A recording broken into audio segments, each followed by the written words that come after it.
Okay, Beyond the Deepwoods. We are going to read chapter 10, but let's think about chapter 9. Remember, he was so tired and he went to go sleep in that, it's like the bird cocoon, remember? And then that creepy bad guy thing that kind of looks like a bat, I can't remember the name of it, came and spit on it and kind of trapped him in there. Thank goodness he had his knife because he was able to split, put a hole in it and get out. But then when he fell into like a swamp, looked like quicksand maybe or something. And then that goblin got him out, helped get him out, but then he disappeared. So this chapter is called the Termagant Trogs. It was still. The sun beat down, hot and bright. All the vomiting in the sealed pod had left Twig's throat feeling as if it had been sandpapered. He needed a drink. He picked himself up and looked back at his shadow, which stretched far out across the treacherous swamp. At the end of it lay still water. It sparkled tantalizingly. If only there was some way of getting to it without being sucked down into the mud. Twig spat and turned away again. It's probably stagnant anyway, he muttered. He stomped off across the spoggy wasteland. The swamp had once extended this far. Now, apart from the occasional patch of pale green algae, nothing grew. Yet there was life there. With every step Twig took, clouds of wood midges flew up and buzzed around him. They landed on his face, his arms, his legs, and where they landed, so they bit. They must kind of be like mosquitoes. Get off! Get away! Twig cried as he slapped at the insects. If it's not one thing, it's youch! Slap! Another! Slap, slap, slap! Twig started to run. The wood midges flew with him, like satin sheets flapping in the wind. Faster, faster!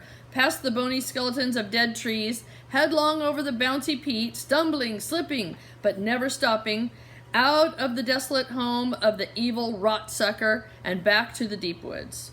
Twig smelled them before he reached them, the loamy soil, the luxuriant foliage, the succulent fruit, familiar scents that sent his mouth watering and his heart clomping faster than ever. The wood midges were less impressed. As the rich and fertile smells grew stronger, so their numbers dropped. They abandoned their quarry and returned to the wasteland where the air was pungent and sour. Here's a picture. See them right there. I think they're going away maybe there. And there he is. I think he's sad. Okay, let's see what happens. Twig truds onward and upward. The deep woods wrapped themselves around him like a vast green quilt. There were no tracks, no paths. He had to carve his own way through the lush undergrowth. Through wood fern and bull bracken he went, up slopes and down dips. When he came to a sallow drop tree, he stopped. The sallow drop, with its long, wavy fronds of pearly leaves, only grew near water. The Banderbear had taught him that. Twig pushed aside the beaded curtain of the hanging branches, and there, babbling along over a bed of pebbles, was a stream of crystal clear water. Thank Sky! Twig rasped and fell to his knees. He cupped his hands and dipped them in the ice-cold water. He took a sip, swallowed, and felt the cold liquid coursing down inside his body. It tasted good, earthy, and sweet. He drank more and more. He drank until his stomach was full and his thirst was quenched. Then, with a grateful sigh, Twig dropped down into the stream with a splash. Oh, he's sitting in the stream. And there he lay. The water ran over him, soothing the wood midge bites, cleaning his clothes and hair. He remained there until every trace of mud and vomit and stinking bile had been washed away. Clean again, he said, and pulled himself back onto his knees. All at once, a flash of orange darted across the water. Twig froze. Wigwigs were orange. Head still bowed, Twig raised his eyes and peered nervously through his lank and dripping hair. Crouched down behind a rock on the far side of the stream was not a wigwig, thank goodness, but a girl. A girl with pale, almost translucent skin and a shock of orange hair. Company. "Hey," Twig called out. But the girl darted out of sight. Twig leapt to his feet. "Oi!" he yelled as he splashed across the stream. Why wouldn't she wait? He leaped up the bank and onto the rock. Some way ahead, he noticed the girl dodging behind a tree. "I won't hurt you," he panted to himself. "I'm nice, honest." By the time he reached the tree, however, the girl was gone again. He saw her glance back before slipping into a glade of swaying great grass. Twig dashed after her. He wanted her to stop, to come back, to talk to him. On and on he ran, around trees, across clearings, always close, but never quite close enough. As she raced behind a broad and ivy-clad trunk, the girl looked back for a third time. Twig felt the hairs at the nape of his neck stand up on end. His hamel horn skin waistcoat bristled. What if the girl wasn't checking to see whether she had given him the slip? What if she was making sure he was still following her? He kept on, but more cautiously now. Round the tree he went. The girl was nowhere to be seen. Twig looked up into the branches. His heart was hammering. His scalp tingled. There could be anything hiding up in the dense foliage waiting to pounce. Anything at all. He fingered his amulets. He took another step forwards. Where was the girl? Was it all just another horrible trap? "Why?" Twig screamed. The ground had opened up and Twig was falling into the earth. He tumbled and down a long curved tunnel. Bump, bump, roll, bumpity, roll, crash, bang, and fluff. Down onto a thick bed of soft straw. Twig looked up dazed. Everything was spinning, yellow lights, twisted roots, and 4 faces staring down at him. "Where you been?" 2 of them were saying. "You know I don't like you going up ground. It's too dangerous." "You'll get carried off by the Glomgloser one day, my girl, and that's a fact." "I can look after myself," the other 2 replied sulkily. Twig shook his head. The 4 faces became 2. The larger one loomed closer, all bloodshot eyes and corrugated lips. "And what's this?" it complained. "Oh, Mag, what have you brought back now?" The pale-skinned girl stroked Twig's hair. "It followed me home, Mumsy," she said. "Can I keep it?" The older woman pulled her head away and folded her arms, breathing in and swelling up as she did so. She stared at Twig suspiciously. "I trust he's not a talker," she said. "I've told you before, I draw the line at pets that can talk." Twig swallowed anxiously. Mag shook her head. "I don't think so, Mumsy. The occasional noise, but no words." Mumsy grunted. "You'd better be telling me the truth. Talkers mean trouble." Mumsy was enormous, with rippling forearms and a neck as broad as her head. What was more, unlike the girl, whose pale skin made her look almost invisible in the subterranean gloom, Mumsy was all too visible. With the exception of her face, almost every bit of exposed skin was covered with iridescent tattoos. Oh my gosh, look at her. Look at Mumsy. And then the girl, Mag. Oh my gosh, Mumsy looks creepy. There were trees, weapons, symbols, animals, faces, dragons, skulls, you name it. Even her bald head had been tattooed. Yikes. What Twig had first taken for curls of hair plastered to her scalp were, in fact, coiled snake tattoos. She reached up and scratched thoughtfully under her broad nose, inadvertently flexing her biceps as she did so. The sleeve of her patterned dress rode up with a rustle, and Twig found himself staring at a picture of a young girl with fiery orange hair. Beneath it, in indigo letters, was a tattooed message. "Mumsy loves Mag." "Well?" said Mag. Her mother sniffed. "Mag," she said, "you can be such a trying trog at times, but I suppose so," she said. "However," she added, interrupting Mag's whoops of delight, "you're responsible for it. Do you understand? You feed it, you exercise it, and if it makes a mess in the cavern, you clean it up. Do I make myself clear? Crystal clear, Mumsy, said Mag. And if I hear so much as a single word, she went on, I'll wring its scrawny little neck, right. Mag nodded.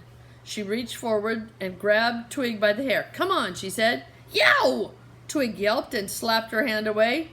It hit me, Mag yelled at once. Mumsy, my pet hit me. It hurt me. Twig suddenly felt himself being whisked up off the floor and swung around. He stared petrified into the Trog woman's ferocious, bloodshot eyes. If you ever push, slap, scratch, or bite my little moonbeam, I'll... Or in any other way hurt my body, Mag butted in. Or in any other way hurt her body, I'll... Or my feelings... Or hurt her feelings, I'll... Or try to run away... Or try to run away, Mumsy repeated. You're dead. Her paper dress rustled as she shook him. Obedient and dumb. That's the rule, okay? Twig didn't know whether to nod or not. If he wasn't allowed to speak, was he expected to understand? With Mumsy's massive fist gripping his coat so tightly, he could scarcely move anyway. She sniffed and dropped him to the floor. Twig looked up warily. Mag was standing behind her mother, her hands held primly at her front. Her face bore an expression of impossible smugness. She leant forward and tugged his hair for a second time. Wincing with pain, Twig climbed passively to his feet. That's more like it, Mumsy growled. What are you going to call it? She said. Mag shrugged and turned to her new pet. Have you got a name? She said. Twig, he replied automatically, and immediately wished he hadn't. What's that? Roared Mumsy. Was that a word? She prodded Twig hard in the chest. Are you a talker after all? Twig, twig, twig, twig, twig, twig, twig, it said, desperately trying to make it sound as unwordlike as possible. Twig, twig, twig, twig, twig. Mag put her arm around Twig's shoulder and smiled up at her mother. I think I'll call him Twig. Mumsy glared at Twig through narrowed eyes. One word, that's all, she snarled, and I'll rip your head off. Twig's going to be just fine now, Mag reassured her. Come on along, boy, she said to him. Let's go play. Mumsy stood, hands on hips, watching as Mag dragged him away. Twig kept his head down. I'll be keeping my eye on that one, she heard her say. You see if I don't. As they continued along the tunnel, Mumsy's threats faded away. There were stairs and ramps and long narrow slopes that took them lower, always lower, deep down into the ground. Twig felt uneasy as the thought of the weight of all that earth and rock above him. What was to stop it falling down? What was to stop it swallowing him up? All at once, the oppressive walkway came to an end. Twig stared around him, trembling with amazement. The pair of them were standing in an immense underground cavern. Mag let go of his hair. You'll like it down here with us, termagant trogs, Twig, she was saying. It's never too hot, it's never too cold. There's no rain, no snow, no wind. There are no dangerous plants and no wild beasts. Twig's fingers moved automatically to the tooth around his neck, and a tear trickled down his cheek. No dangerous plants and no wild beasts, he thought, but no sky, no moon. The girl prodded him roughly in the back, and Twig walked on. And no freedom.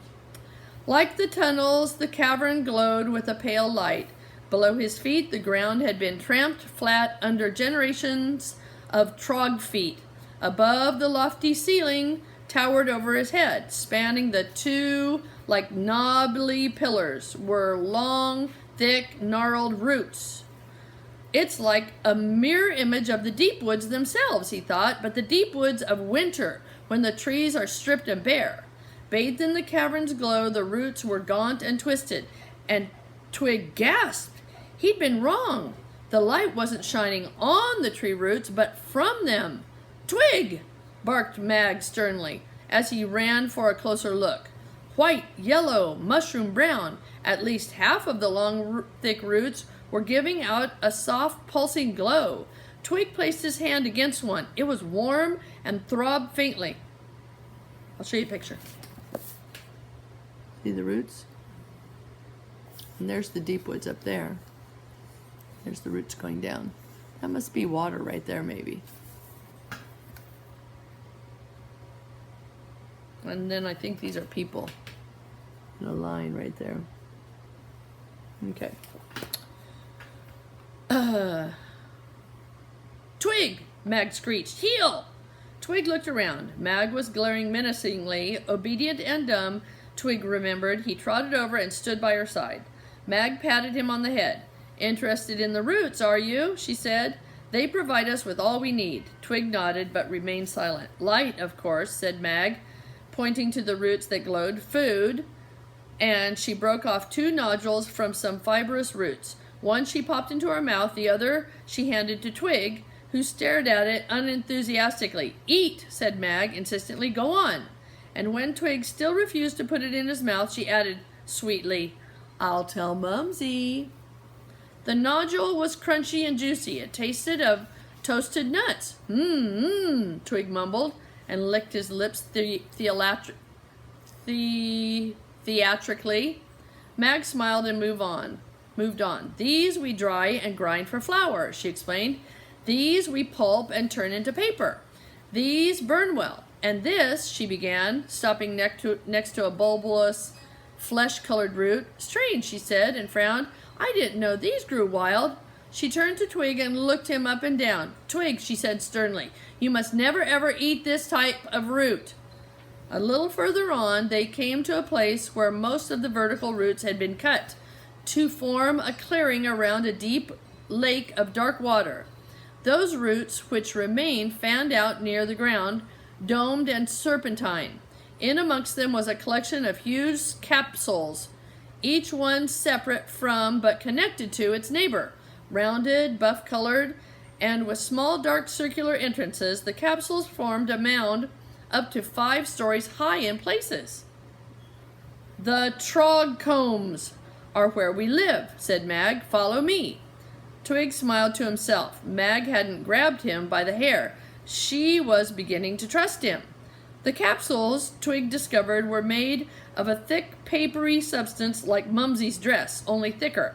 It crackled under his feet as Twig stumbled up the interconnecting walkways and echoed hollowly as he tapped on the round walls. Don't do that, said Mag sharply. It annoys the neighbors. Mag's capsule was situated to the top left of the mound and was considerably larger inside than it looked from the outside. The light from the roots glowed creamily through the walls. Twig sniffed. There was a hint of cinnamon in the air. You must be tired, Mag announced. Your place is over there, she said, pointing to a basket. Mumsy doesn't like pets sleeping on my bed. She grinned mischievously. But I do. Come on, up you jump, she said, patting the end of her bed. I won't tell her if you don't, she said, and burst out laughing. Twig did as he was told. Forbidden it might have been, but the thick, papery mattress was soft and warm. Twig fell instantly into a deep and dreamless sleep.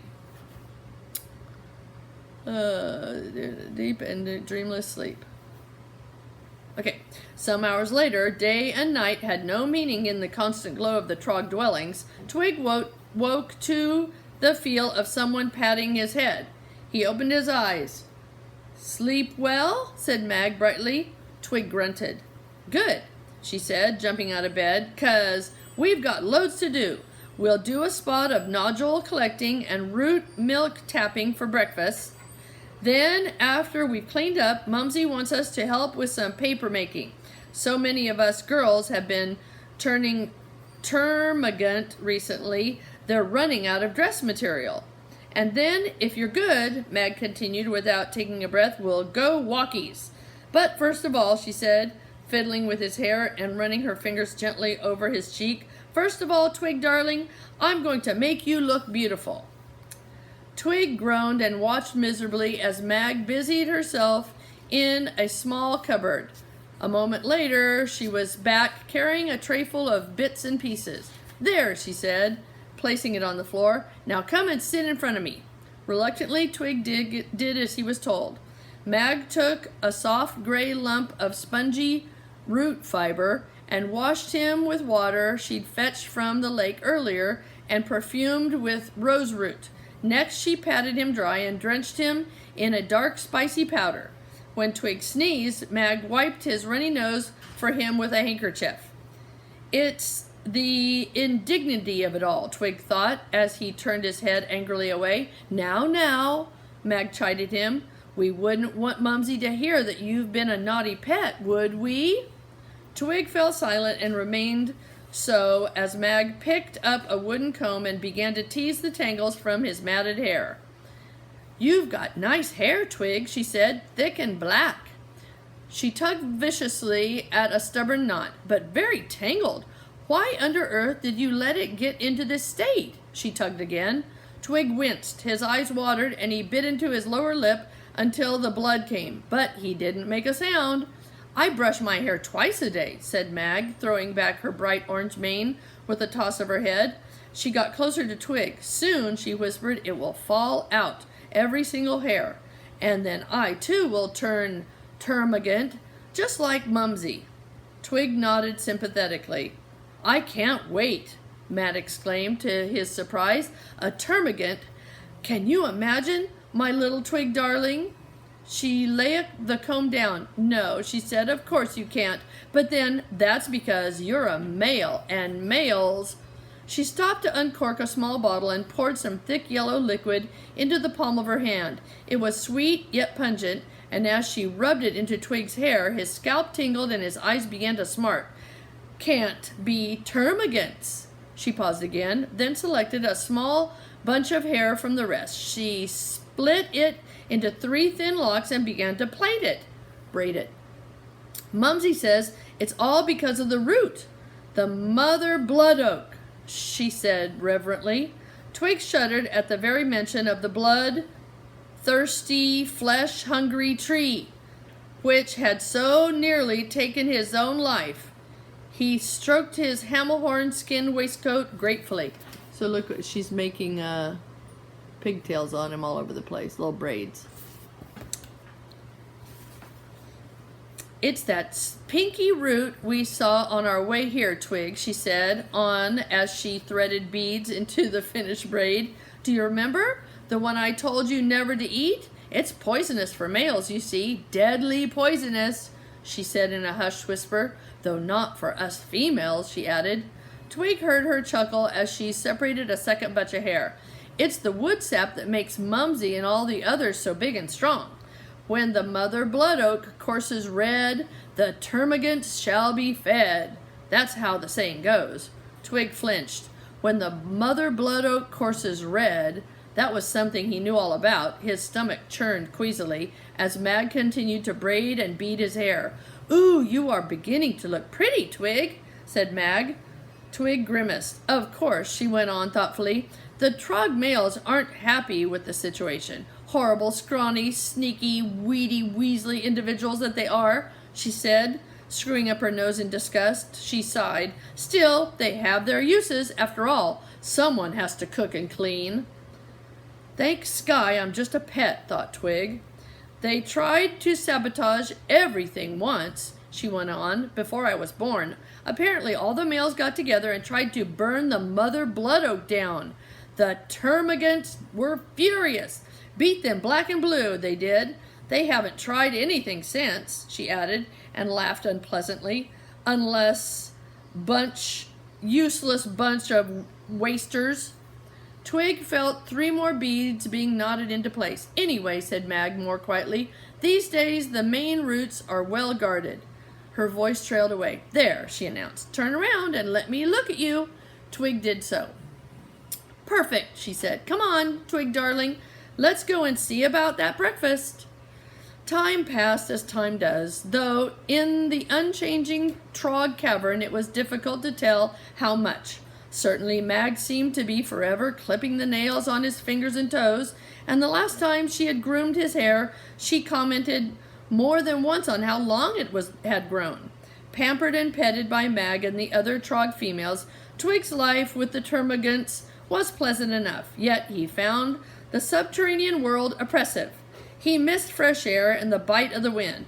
He missed sunrise and sunset. He missed the smell of rain, the sound of birdsong, the color of the sky. Most of all, he missed the Band-a-Bear. The curious thing about living underground, beneath the deep woods, with its terrors and dangers, was that it gave Twig time to think. With the Banded-Bear, there had been no need to think at all. There was always food to be foraged. There was always sleeping places to be found. Now, with everything on hand, Twig had nothing to do but think. When he had first arrived, Mag seldom let Twig out of her sight. Lately, however, the novelty of having a new pet seemed to have worn off. Mag had fitted him with a collar and taken to tethering him to her bed whenever she went out without him. The rope was long enough for Twig to go anywhere he wanted within the papery capsule, and even allowed him to get halfway down the stairs outside. But each time he reached the end of the rope, the collar tightened around his neck.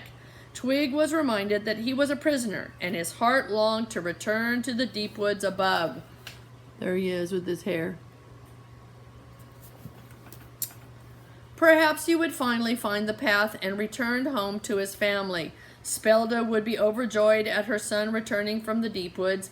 Even Tum-Tum might smile, clap him on the back, and invite him on a tree-felling trip. Everything would be different. He'd fit in this time, try harder. He'd do what wood trolls do, think wood troll thoughts, and he'd never stray from the path again. The collar chafed his neck. Then again, he thought, wouldn't he be just as much a prisoner if he'd go back, forever trying to be a wood troll, but never quite belonging? He thought of the catterbird. What had become of it? So much for watching over me, he muttered bitterly. Your destiny lies beyond the deep woods, it had told him. Twig snorted. Beyond, he said. Beneath, more like it, with my destiny to remain a pampered pet of a spoiled child. Oh, Glumgloser, he cursed. There was a rustling outside the trog comb. Twig froze. I must stop talking to myself, he thought. One of these days, I'll find out. The next moment, Mag came bursting into the capsule. She had a folded length of brown paper over one arm. I've been told to prepare myself, she announced excitedly. She laid the paper out on the floor and began drawing. Twig nodded towards it and looked puzzled. Mag smiled. Soon, Twig, darling, she said, I will have this tattooed on my back. Twig looked down at the picture with more interest. It was of a massive, muscular termagant, legs apart, hands on hips, and with a ferocious expression on the face. We all do, she explained. Twig smiled weakly. He pointed to the picture, then at Mag herself, and back at the picture. Yes, said Mag, it's me, or it will be. Twig pointed to himself and cocked his head to one side. Oh, Twig, she whispered gently, I'll always love you. Twig sat back, reassured. At that moment, however, there came from outside the sound of heavy footfalls. Twig's feeling of well-being dissolved, and he began chewing the corner of his scarf. It was Mumsy. Mag, she screeched. Mag! Mag looked up. I'm in here, she called back, and the entrance was filled with the towering figure of Mumsy herself. You're to come with me, she said to Mag. Now! Is it time? Mag asked eagerly. It's time, came the gruff reply. Mag leaped off the bed. Did you hear that, Twig? It's time, come on. You'll not need no pet where you're going, said Mumsy. Oh, Mumsy, please, Mag wheedled.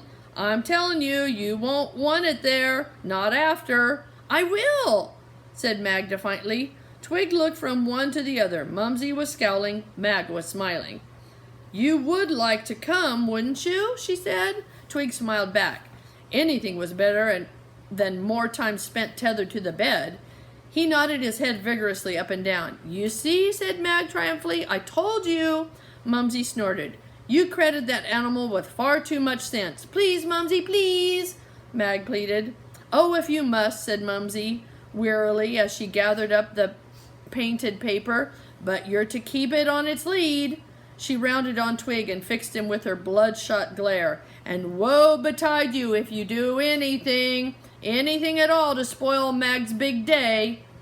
There was an air of expectation outside. The paths leading around the lake were thick with female trogs, all heading in the same direction.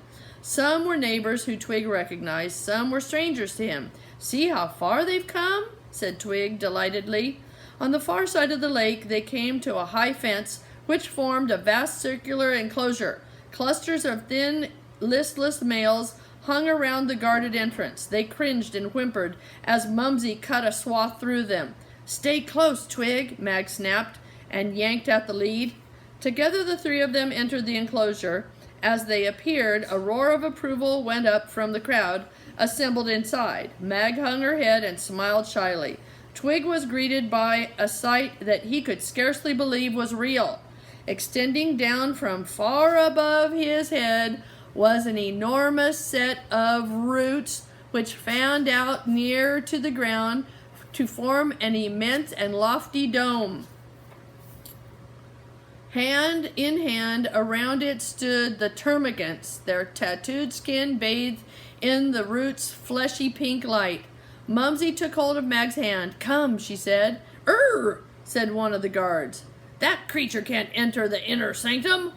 Mumsy noticed the lead still wound around Mag's other hand. "Course it can't," she said. She snatched the lead away and tied one end firmly to a twist of root. "You can get it later," she said, and chuckled throatily. This time Mag made no move to stop her. As if in a trance, she stepped through a break in the circle of hands and on into the dome of roots itself. She didn't look back. Twig peered through the gaps in the roots. At the very center was the taproot, thick and knobbly. It glowed brighter than all the rest. Mag, his little Mag, was standing with her back to it. Her eyes were closed. Suddenly, the termagants began to chant, "Oh, Mama, Mother, Blood Oak! Oh, Mama, Mother, Blood Oak!" Over and over, louder and louder, they cried, until the entire cavern quaked with the deafening noise. Twig clamped his hands over his ears. In front of the taproot, Mag had begun to squirm and writhe. All at once, the cacophony came to an end. The silence trembled uncertainly. Twig watched as Mag turned to face the root. She raised her arms. She looked upwards. "Bleed for me!" she cried. Before her voice had faded away, a sudden change came over the dome.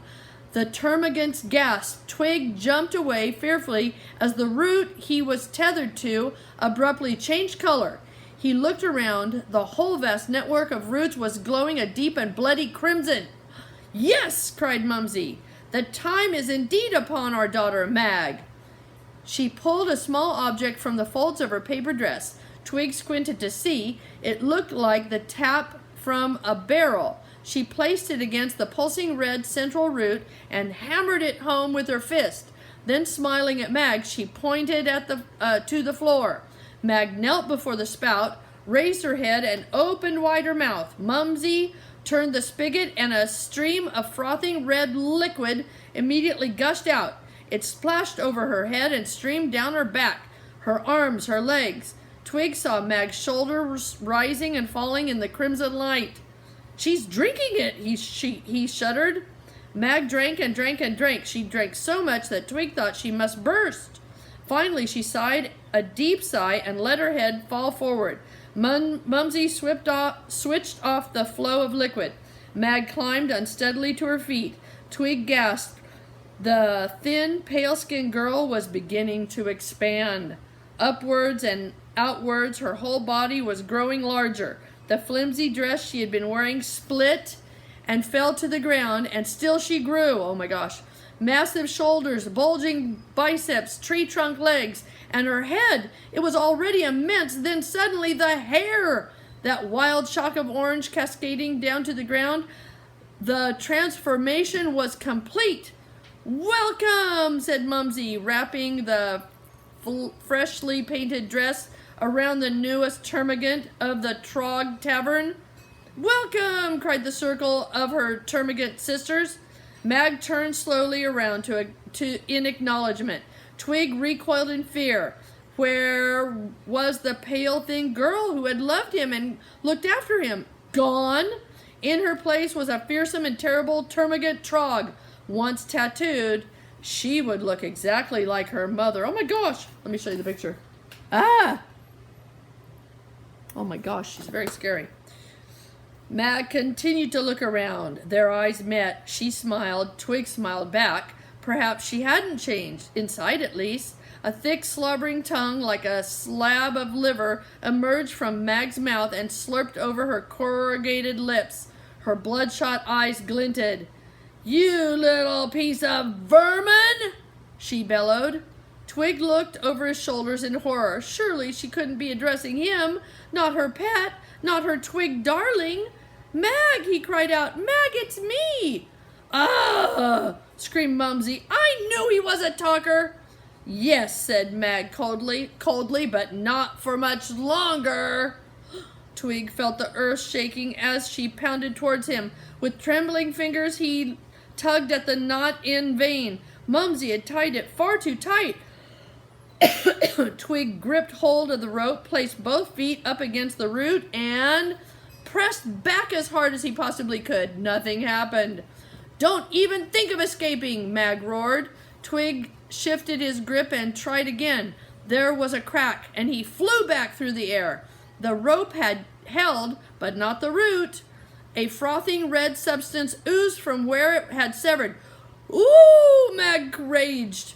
Twig turned on his heel and ran. He darted between two of the guards and sprinted down towards the lake. The Trog males stood around gaping. "Move!" Twig yelled as he elbowed them out of the way. He could hear Mag behind him, followed closely by the rest of the termagants. "Rip out his gizzards!" they were screeching. "Tear off his legs! Smash him to smithereens!" Twig reached the lake. He sped away to the left.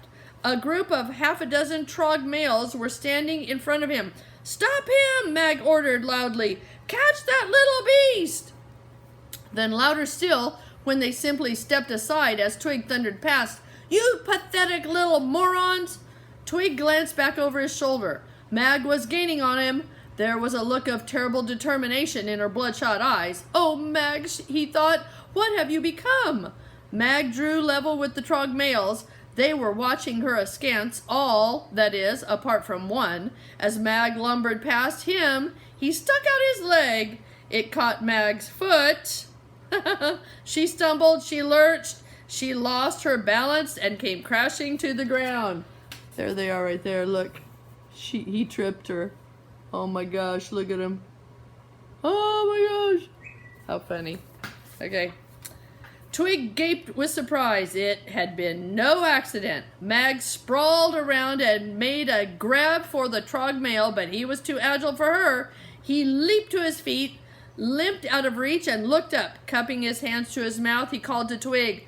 "What are you waiting for? Head for the roots where they shine brightest. Over in that direction."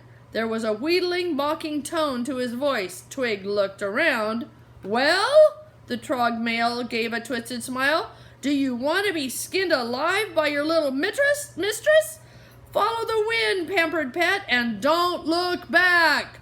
Dun, dun, dun. The next chapter is called Garble, Gab Troll, and Heart Charming. Okay, bye-bye.